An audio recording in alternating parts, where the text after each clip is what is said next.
nice. Technology can be very, very, very helpful. But now, it also looks like everything's going very nicely with your career, Katie. Yes, yes, thankfully it is very nicely. I am starting my thesis research this semester, and I will be working on that during the summer, during this break, see how it goes. I'm staying, my advisor is Dr. Weifel, so I'm in You're contact. very lucky. Yes, she's a great professor. I love her. She's amazing. And yeah, I'm just trying to figure out what I'm doing, researching. It's a lot of research, Yeah, but it's nice. It's I'm enjoying it, honestly. It's not that bad.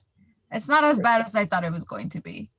good. Um, but I'm trying to work on it as best as I can and as early as I can. That's why I'm starting right now, to not leave it for last minute. But yeah, everything's very well. How are you? How's your family? Fine, fine. I mean, my wife is seeing her patients by phone mostly, Oh, and my son is finishing up his first year in a PhD program in psych uh, on Long Island. So oh, they're doing fine. They're healthy. They've received both of their shots. Uh, that's great. Yeah, I also received both of my shots. My arm was hurting for like the next 3 days, Good but God. I'm glad. I'm glad I received it. Have you received your shots? Yes. Yeah. Oh, that's great. Great to hear that. Glad to hear that. So anyways, let's start. Good. Before it gets later, I don't want to take too much of your time. So my first question for today is, if you could please describe your childhood, your family, where you grew up before you came to St. Peter's. Sure. I mean, I was born in Brooklyn, but spent most of my life in Queens, and for the past, I don't know, God knows how many years in Nassau County. I live in Nassau County in New York on Long Island. Um, my background is that my mother was the child of two Irish immigrants, and she grew up in Richmond Hill in Queens. My Oh, father grew up in Jersey City, uh, and he was half German, half Irish, and that's the name Luhr comes from the German part, and weirdly, the Irish part was Bots, and many of the Bots family are buried down the block from my office in the cemetery on West Side Avenue. oh, Um, but I never had any connection with Jersey City before I came to St. Peter's. mm, And let's see, I had two brothers, both sadly deceased. And sorry to hear that. trying to think. Well, I my first Jesuit contact was in college. I went to Fordham, and then after college, I spent 8 years working in the New York City um, junior high schools. So I was mostly at Parsons Junior High in Queens, and I was an English teacher, and then I was assistant principal. And after that, I became I founded the film division of the ninth grade, and but I Mhm. left that because I wanted to finish my PhD, and I also wanted to get into college teaching. Nice. So you have, how long have you been teaching about film? Um, well, I mean, when I taught in junior high school, I taught a bit about film. I mean, part of my interest in film came. My father was a film obsessive. He loved movies. As a I guess, well, in his 20s, I presume, he was an usher at the Stanley Theater in Journal Square.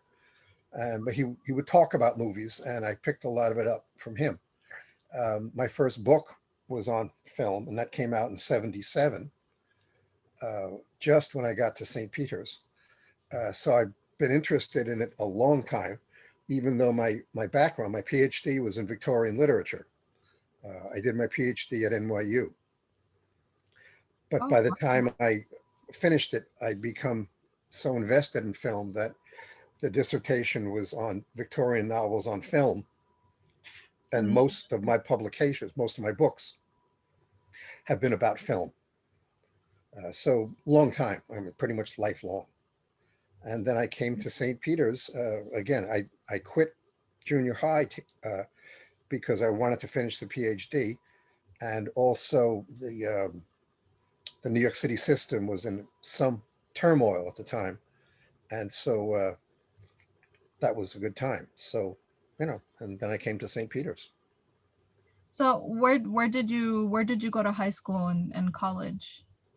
Went to high school at Bishop Lachlan in it's in Bedford Stuyvesant. It's still there in Brooklyn, and college at Fordham in the Bronx.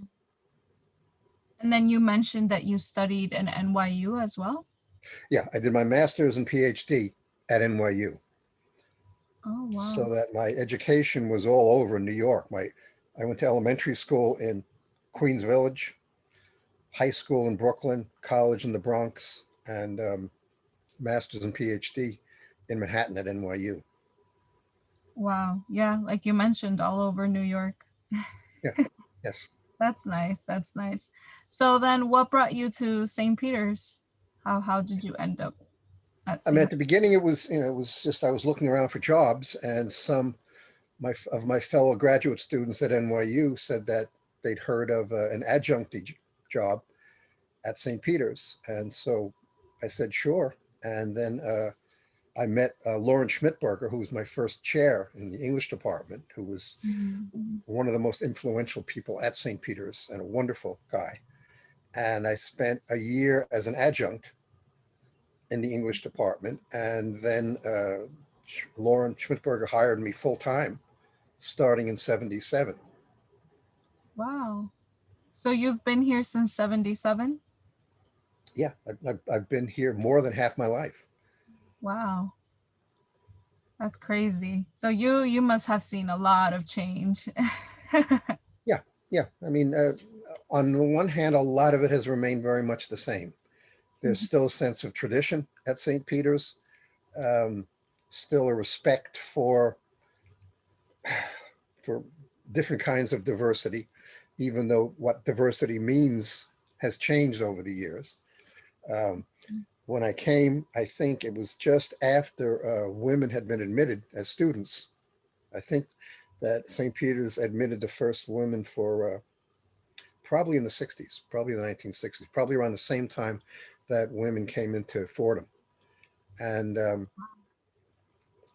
in those days, I think most of the student population tended to be Irish and Italian.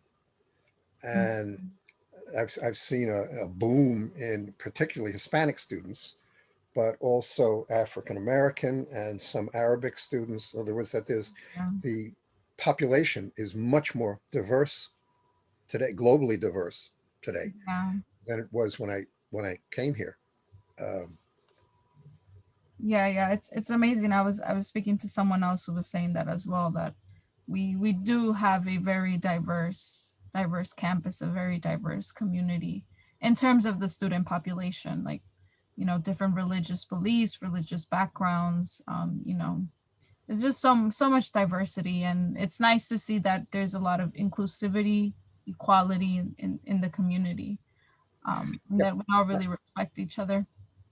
and a lot of, I mean, some of that is related to the tradition, but also we're lucky in our geography and the fact that we're in Jersey City, we're right next to New York City, so that we're at a True. center of God knows how many immigrant communities. And I mean, I remember early on, people took me around the area, and I never knew there was a huge Russian immigrant population in Jersey City, and now there are many more Arabic people in Jersey City. When I first came, it would have been weird to be able to walk down Montgomery Avenue and see a butcher shop selling goat. Now it's not weird at all. Yeah. So and I mean, when I came, there was no visibility to LGBTQ Oh. people or studies, Mhm. and now it's part of the general awareness and not something that's pushed off to the side. So there's been a sort of growing uh, diversity to the place. Yeah, that's I came just after two of the major convulsions, the admission of women, which changed the gender population, and also just after the end of the Vietnam War, mm, because there were, at NYU and other places I was at, there was a lot of protests and of battles, and mhm, because of the war. because of wow. Yeah, so you came in right when two major changes were going on. Yeah, That's yeah. Well, it's great. they had really just pretty much finished, and what Mhm. I've experienced is mostly the growing diversity. That's great. That's nice to see. You're able to see that, or you were able to see that and continue seeing that to this day, Yeah. how our population keeps changing. So my next question is, what impact has being a part of a Jesuit education had on your life? It's given me a sense of identity, of being part of a valuable tradition. Mhm. Um, I've got friends in the Jesuit community, um, particularly Oscar Manion. Most of these are in Murray Weigel, retired, and in Murray Weigel, which is a Jesuit retirement facility. But Father Manion was Cuban. Uh, Ewan. Years ago, a bunch of CEOs in Manhattan uh, brought me in because they wanted somebody uh, to give them a kind of seminar at their home, and they paid a lot of money, and they wanted me to keep them up to date on what's going on in movies, in arts, and various things. And I went to Oscar Mignon, and he filled me in on what was going on in the art world remarkably. Um, other Jesuits are. I think the only one working is Father Marta Stefano, Oh yes, yes. who's Hmm. still a very vital, bright guy. Um, Bob McCarty is retired and at Murray Weigel, um, and still maintains connections with the English department. So he, a few times a year, will send over files of important poems or works that he thinks we might be interested in for teaching. And another one, I never knew him very well, but always liked him when we met. And he seems a model for me. It wouldn't surprise me if he's passed on. But Father Sheridan, and one of the many things that struck me about him is when he was still on the St. Peter's campus, he would get up maybe 3, 4 days a week. He was fluent in Spanish, and he would go take a bus or something to Newark Airport and make himself available to immigrants, particularly Hispanic immigrants from Latin America, uh, Oh, to be an advocate. And the fact that he did that pro bono, uh, as and as part of his identity, yeah, and was willing to get into all kinds of difficulty because of it, was something that I admire. yeah. No, that does sound very, very admirable. You Yeah, know. yeah. He's a very good guy. Uh, Wow. Yeah, that's honestly that's really interesting. I was speaking to somebody else that I was speaking to as well. They were saying that I think it's nice that part of the Jesuit education is that, it's very important to help others. Not only is it important to learn, but to help others with what we've learned. And I think that I've definitely seen that, at least in our community. I've definitely seen that with my peers and stuff like that.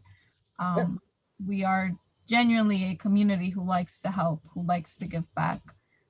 We're not only involved in school, but in other extracurricular activities. We like to help other people.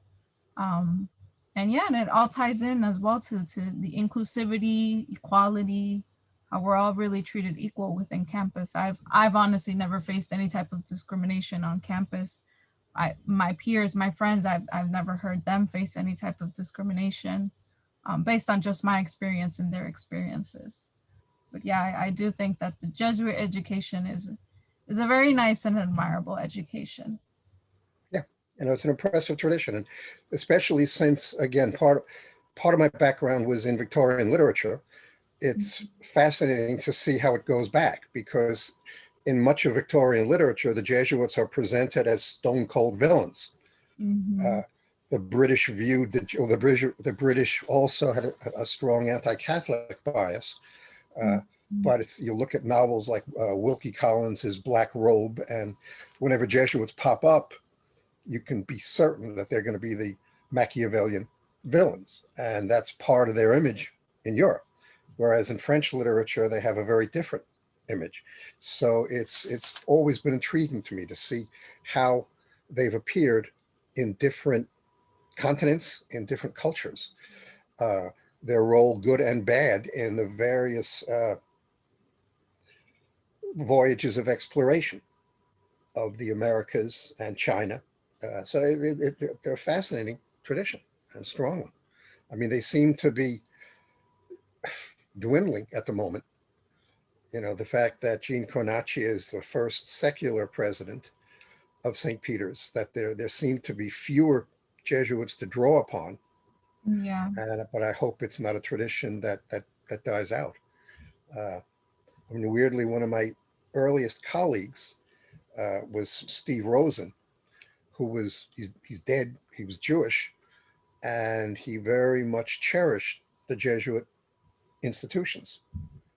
He respected the Jesuits. He was not naive about a lot of things in the Jesuit past, but he also found it a vital tradition to be part of at St. Peter's. And again, coming from a very strong Jewish secularist background, intrigued me about Steve. Uh, Wow. That's well, I guess I should go just because I wrote down a number of the people who impressed me and influenced me during the time that I've been here. yeah. And I should, Go ahead. That's interesting. Yes. yeah. No, I mean, some of the chairs in the English department, because I've always been in the English department.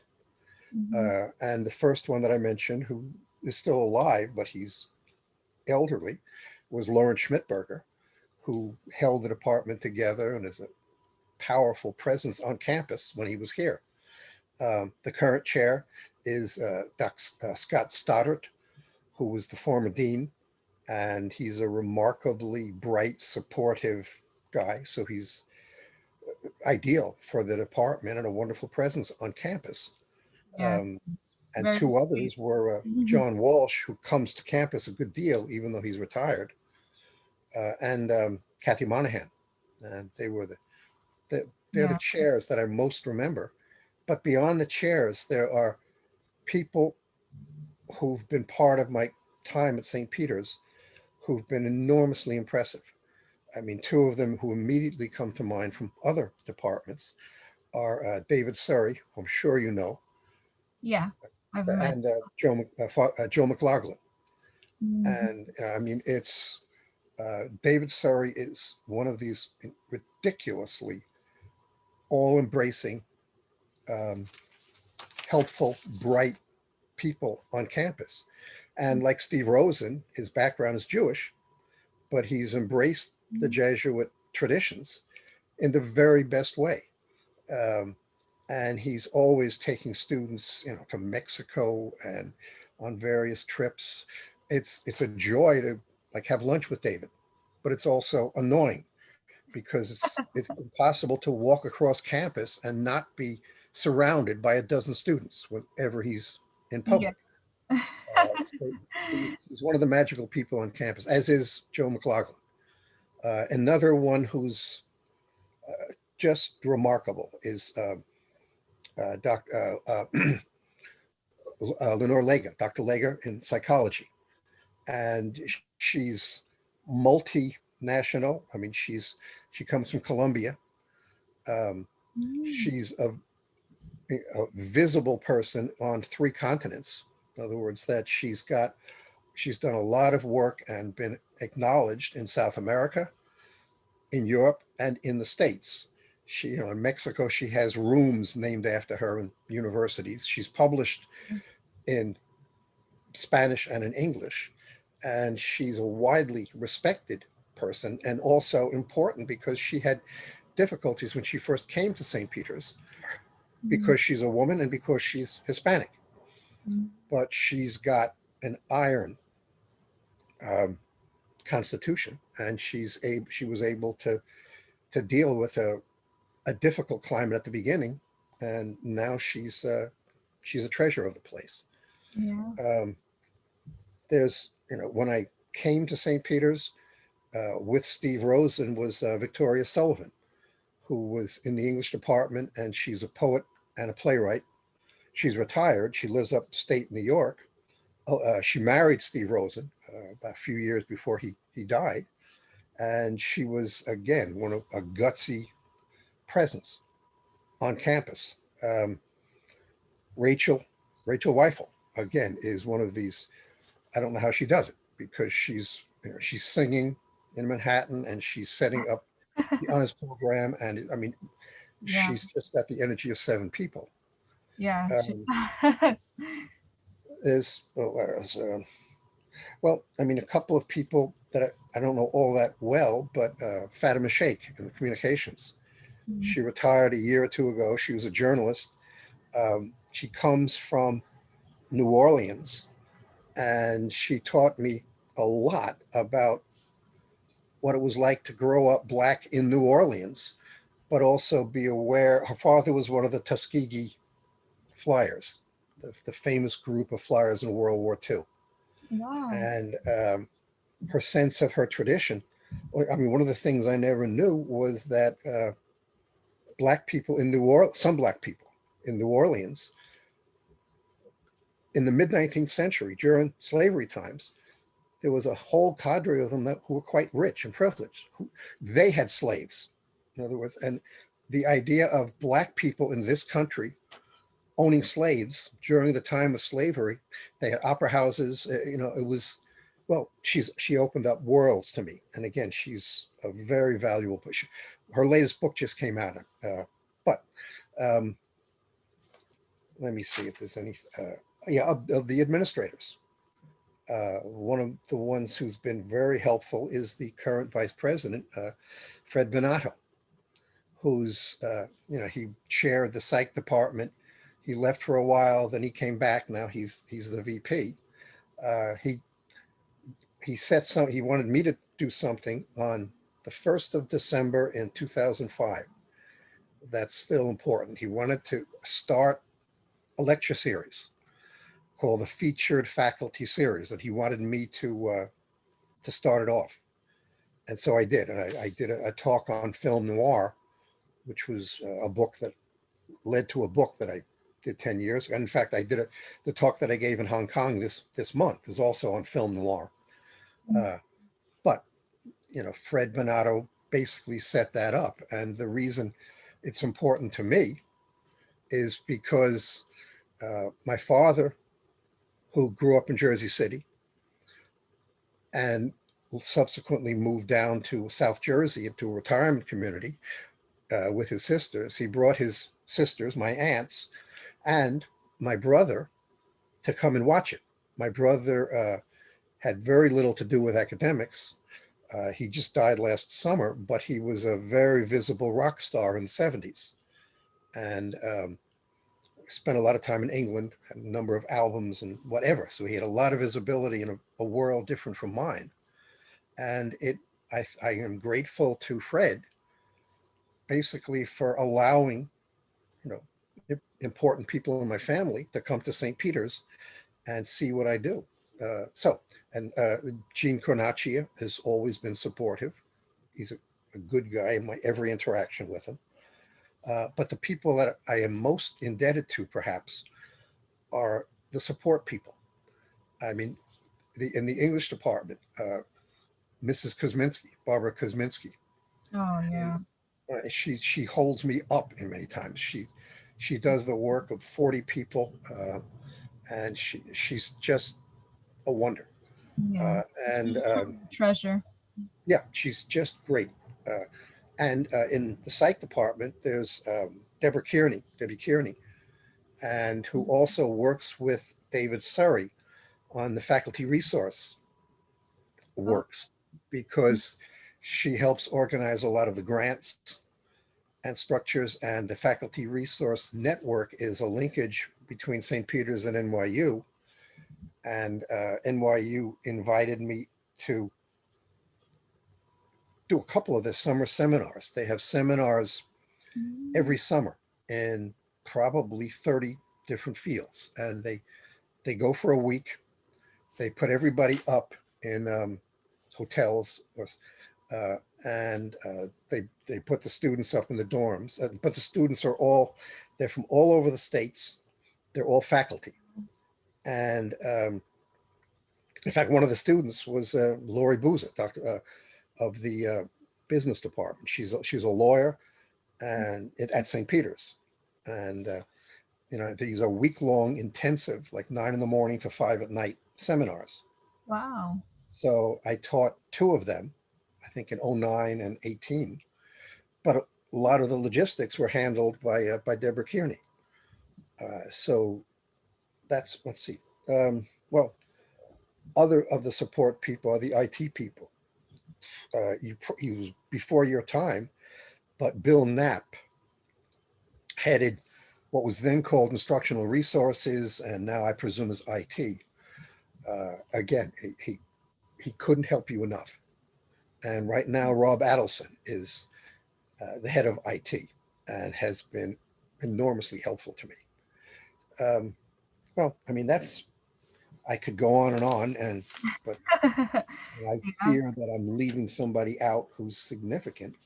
But I mean, I want the last cluster that I want to talk about briefly is the students, because students of mine over the years have become friends or have become colleagues in different areas. There's a student right now who's Jonathan Brantley, who's he was a student and now he's teaching. Yeah. Uh, I had but him as a professor. Great oh, guy too. Love he's him. he's a good guy. He's a good guy. He's And great. another former student is Joseph Manion, and I'm sure before your time, uh, Mhm.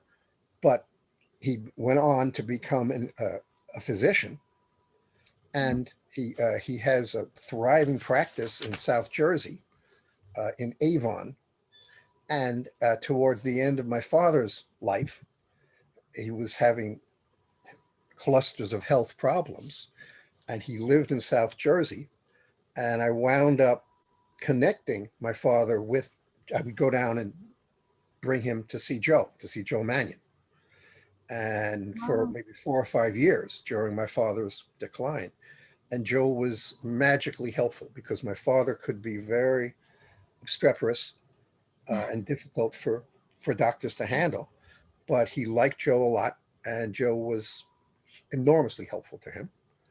And Wow. then since I used to, have to go down to pick my father up and then drive him to Joe, whenever I would come, Joe would say, "Well, you might want me to look at you," and I'd say, "Sure." So now he's become one of my main physicians, even though he's a long drive away. So well, again, he's one of the good people. Um, he knows people in my world, particularly my co-author on a number of my books is a fellow named Peter Lehman. He has nothing to do with St. Peter's, but he's well, our first book together was in '77, and we did about 5 or 6 more. And now one of my major helpers is my son, who's come with me to St. Peter's a couple of times, my son David. Uh, but well, That's great. All yeah, of this just proves how great this community is. yeah, yeah, How much impact they really have on your lives. How much, we really help each other, look out for each other. yeah. No, and it's also important to me because I'm not nearby. In other words, I live on Long Island, so that Mhm. it's difficult for me to spend a lot of time on campus at social events just because of Mhm. the distance. But Yeah. um, I've always lived far away from campus, around here on Long Island, and yet it's been an important presence in my life for a decade. Wow, that's great. Wow. Have you always lived in Long Island since you started teaching here at St. Peter's? Um, Yeah, at different places in Long Island. And well, when I went to high school, I had just moved out to Floral Park in Nassau County. Hmm.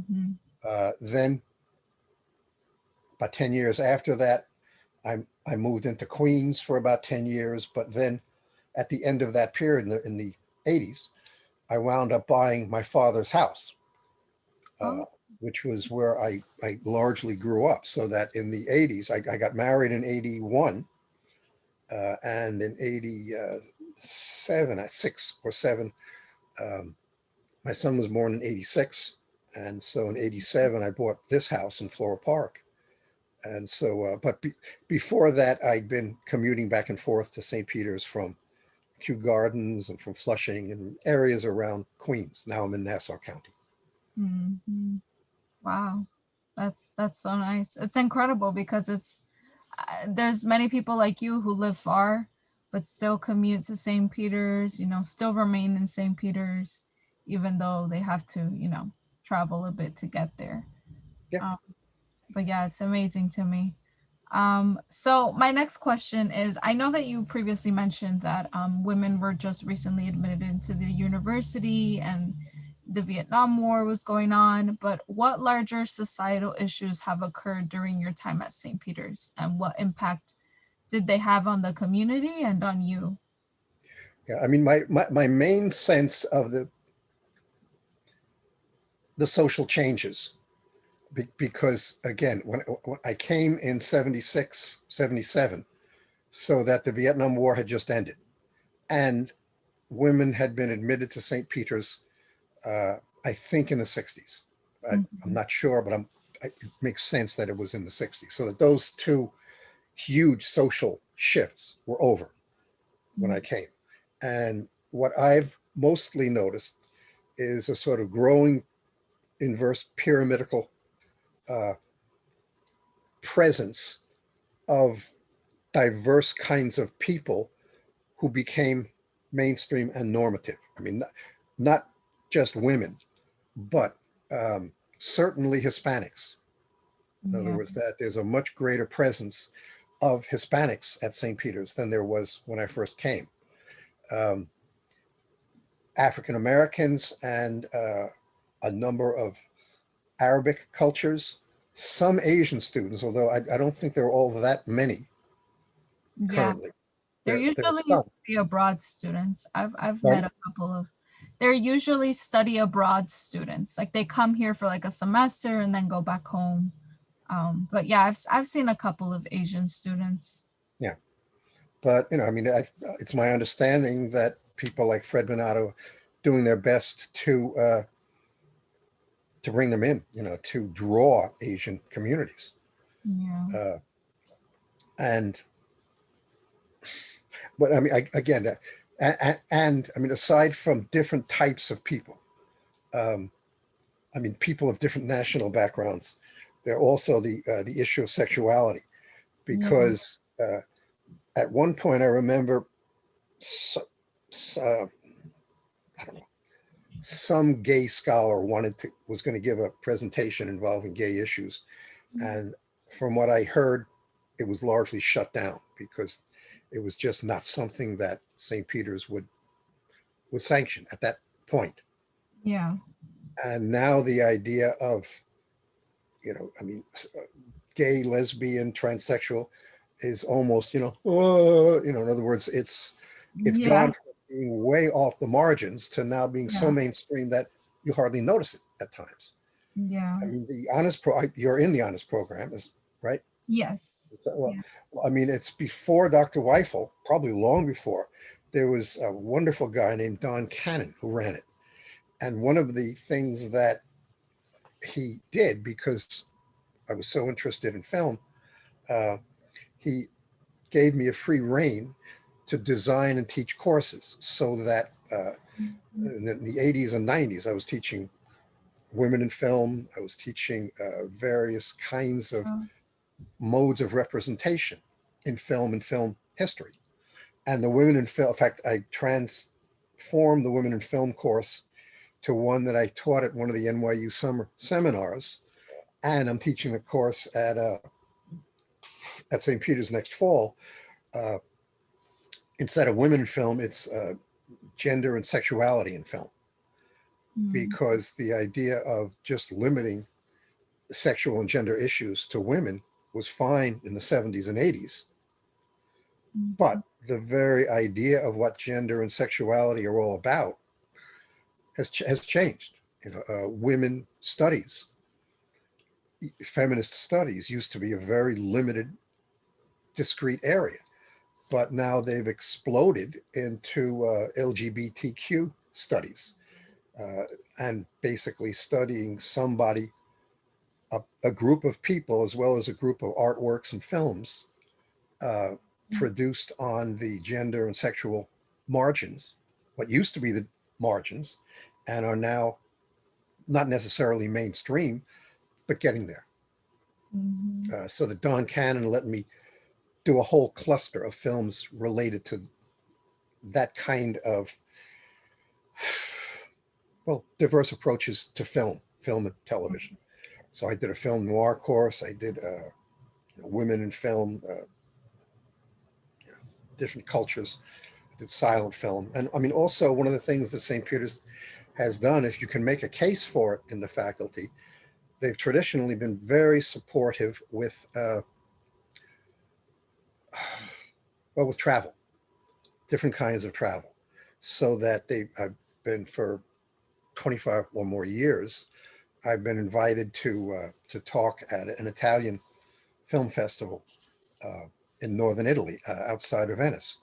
And I'm there for about a week and a half, and I love it. It focuses just on silent movies, which is not my specialty, but it's an international audience. It's Italy. It's hard to beat. Um, St. Peter's has helped out strongly with that, and I've given talks in England, all over the states, and they've been generally very helpful.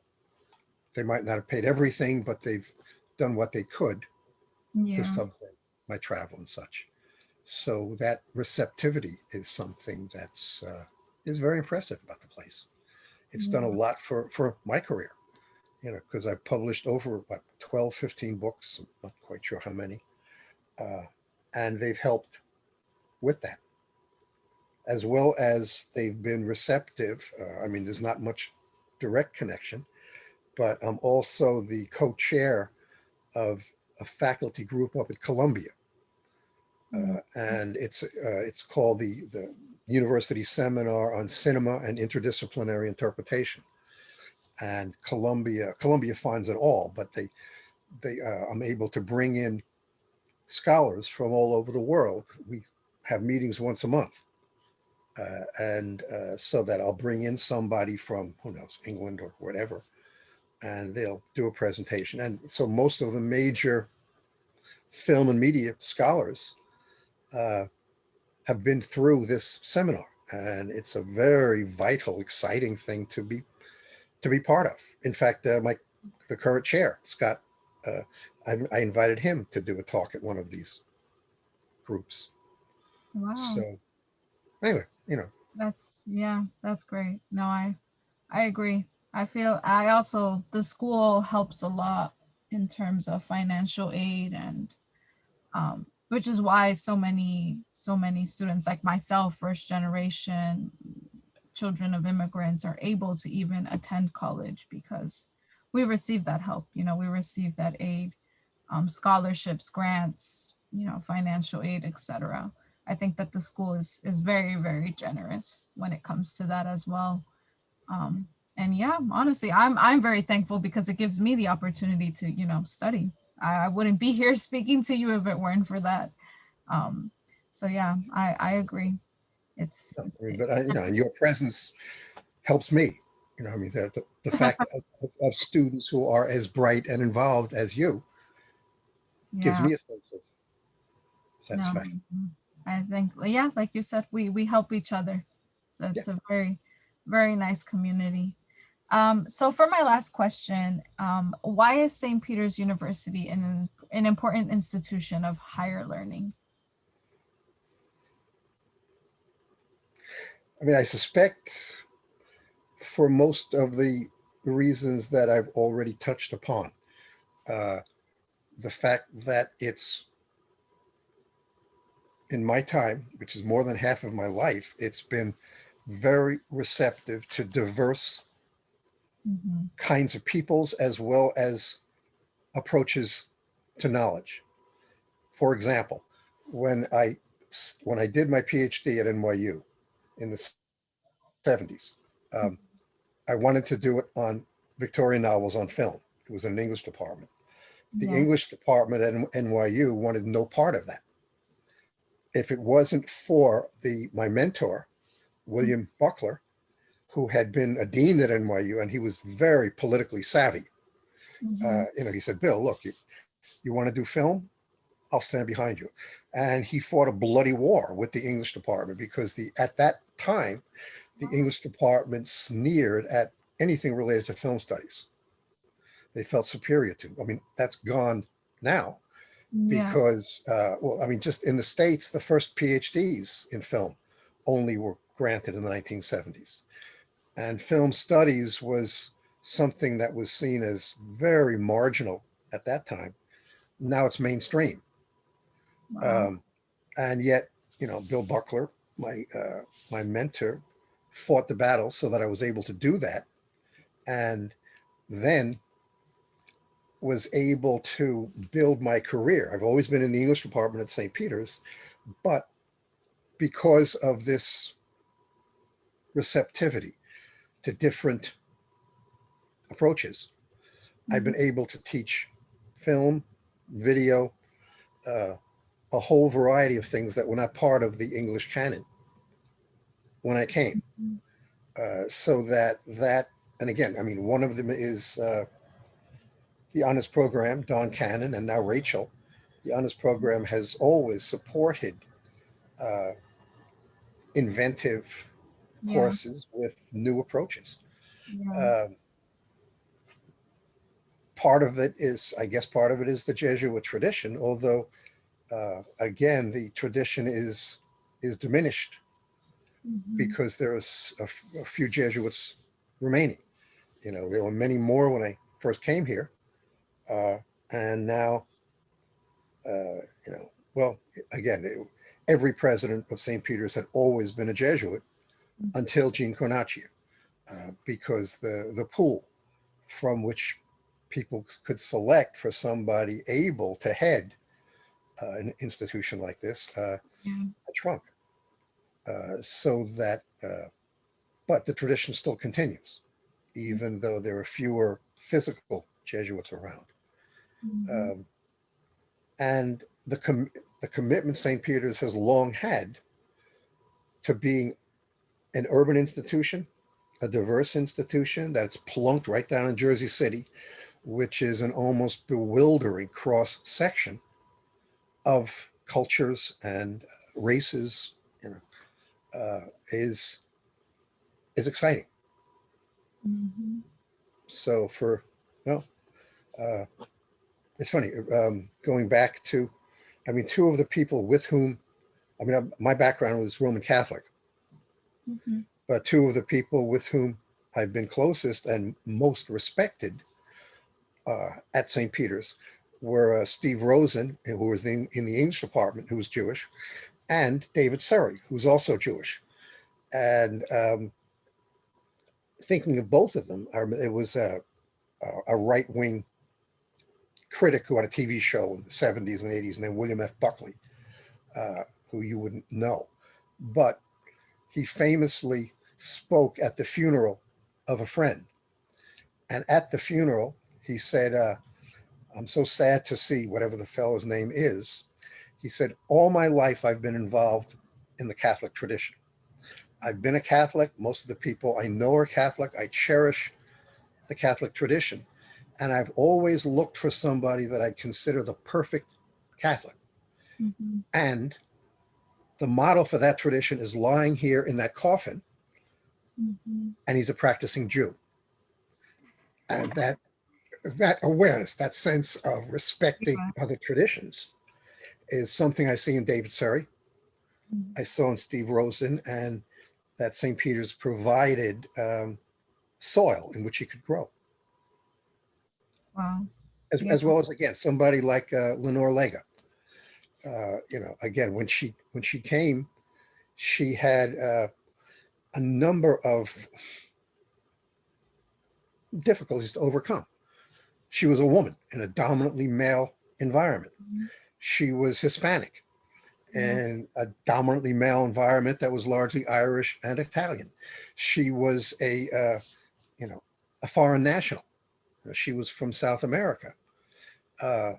and so, I mean, I just quiver at the strength that Yeah. it took for her to get her PhD, to deal with all the nonsense she had to deal with, both in our culture and at the beginning at St. Peter's, Yeah. and to be able to become such an impressive presence, not only at St. Peter's, but also on literally three continents: Europe, South Wow. America, and in the States.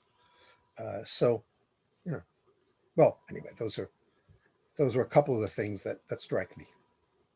Wow. That's great. It's so nice to hear so many stories. Honestly, for me, it's a privilege just to learn about all of these stuff because I mean, I wasn't, I just joined St. Peter's. I know very little, but it's amazing to know, to learn the history of the people at St. Peter's, the impact that all of these people have had on St. Peter's. It's crazy. It's great because as a student, I don't realize it until now that I'm interviewing, professors like you who've been here for so long, who've done so much for the community, for the school. And as a student, you don't realize it until you start speaking and you start asking questions and Sure. people start telling you the history. And it's just it's nice. It's so nice to hear all of it.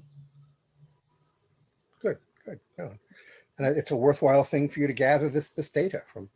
Yeah, no, it is. It truly is. I've learned so much, honestly. I thought I knew a few things about St. Peter's, but through these interviews, I've honestly learned a lot, a lot, a lot.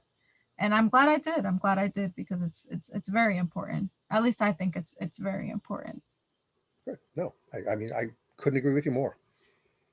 But yeah, well, anyways, thank you so much for your time.